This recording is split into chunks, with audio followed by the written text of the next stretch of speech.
जय श्री कृष्णा। आज शनिवार के दिन आइए सुनते हैं शनिदेव और शिव जी की यह कथा। शनिदेव को न्याय का देवता कहा जाता है, मगर चूंकि इनके स्वभाव धार्मिक शास्त्रों में काफी क्रूर बताया गया है, इसलिए हर कोई इनसे डरता है। इतना ही नहीं, सनातन धर्म के शास्त्रों में इनसे जुड़ी कई पौराणिक कथाएं पढ़ने को मिलती हैं, जिससे इनके क्रोध का अनुमान बहुत आसानी से लग जाता है। आज हम आपको शनिदेव से जुड़ी एक ऐसी ही पौराणिक कथा सुनाने जा रहे हैं, जिसके अनुसार भगवान शिव ने उनके आगे हार मान ली थी। धार्मिक ग्रंथों में वर्णित कथा के अनुसार प्राचीन समय में एक बार शनिदेव भगवान शंकर के धाम हिमालय पहुँचे। शास्त्रों के अनुसार न्याय के देवता शनि के गुरु भगवान शंकर हैं। अपने गुरु को प्रणाम करके, हे भगवान शिव, कल मैं आपकी राशि में आने वाला हूँ, अर्थात मेरी दृष्टि कल आप पर पड़ने वाली है। इतना सुनते ही भगवान शंकर हतप्रभ रह गए और बोले, हे शनिदेव, आप कितने समय तक अपनी वक्र दृष्टि मुझ पर रखेंगे? इसके उत्तर में शनिदेव बोले, हे नाथ, कल सवा प्रहर के लिए आपके ऊपर मेरी वक्र दृष्टि रहेगी। जिसके बाद भगवान शंकर चिंतित हो गए और उनकी दृष्टि से बचने के लिए उपाय सोचने लगे। बहुत सोच विचार करने के बाद शिव जी अगले दिन मृत्युलोक चले गए। इतना ही नहीं, शनिदेव की दृष्टि से बचने के लिए शिव जी ने एक हाथी का रूप धारण कर लिया और सवा प्रहर तक उन्होंने यही रूप धारण किया रखा। लेकिन इसके खत्म होते ही वह सोचने लगे कि अब 3 दिन बीत चुका है और शनिदेव की दृष्टि का उन पर कोई असर नहीं हुआ है, और वह पुनः कैलाश पर्वत लौट गए।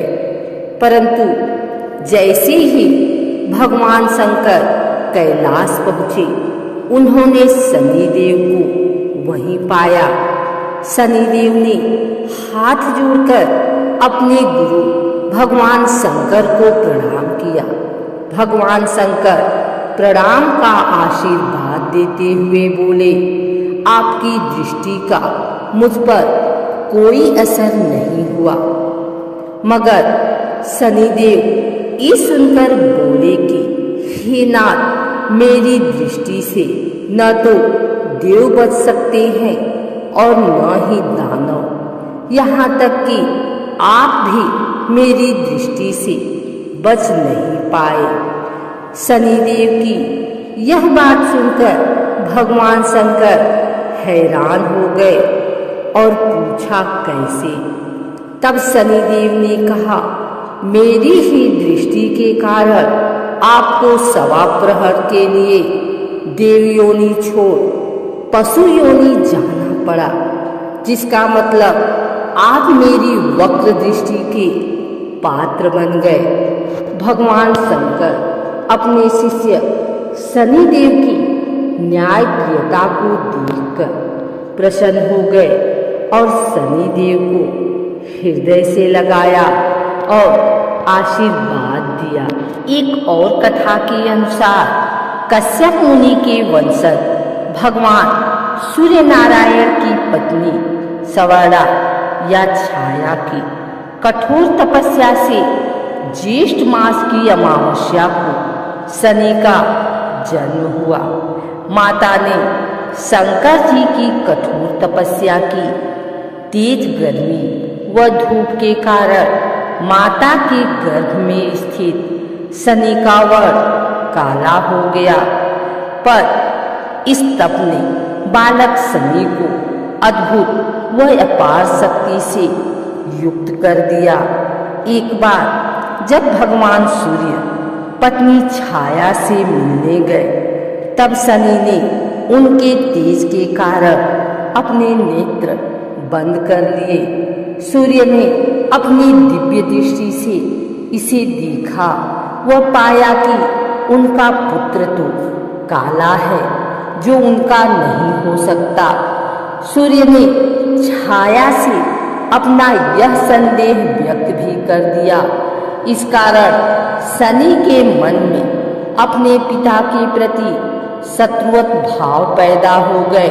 शनि के जन्म के बाद पिता ने कभी उनके साथ पितृवत प्रेम प्रदर्शित नहीं किया। इस पर शनि ने भगवान शिव की कठोर तपस्या कर उन्हें प्रसन्न किया। जब भगवान शिव ने उनसे वरदान मांगने को कहा, तो शनि ने कहा कि पिता सूर्य ने मेरी माता का अनादर कर उसे प्रताड़ित किया है। मेरी माता हमेशा अपमानित व पराजित होती रही, इसलिए आप मुझे सूर्य से अधिक शक्तिशाली व पूज्य होने का वरदान दें। तब भगवान आशुतोष ने वर दिया कि तुम 9 ग्रहों में श्रेष्ठ स्थान पाने के साथ ही सर्वोच्च न्यायाधीश व दंडाधिकारी बनोगे। साधारण मानव तो क्या, देवता, असुर, सिद्ध, विद्याधर, गंधर्व व नाग सभी तुम्हारे नाम से भयभीत होंगे। कथनानुसार लंकापति रावण ने अपनी अपार शक्ति से न केवल देवताओं का राज्य छीन लिया, बल्कि उसने सभी ग्रहों को भी कैद कर लिया था। जब मेघनाद का जन्म होने वाला था, तब रावण ने सभी ग्रहों को उनकी उच्च राशि में स्थापित होने का आदेश दिया। उसके भय से ग्रस्त ग्रहों को भविष्य में घटने वाली घटनाओं को लेकर बड़ी चिंता सताने लगी। पर मेघनाद के जन्म के ठीक पहले शनिदेव ने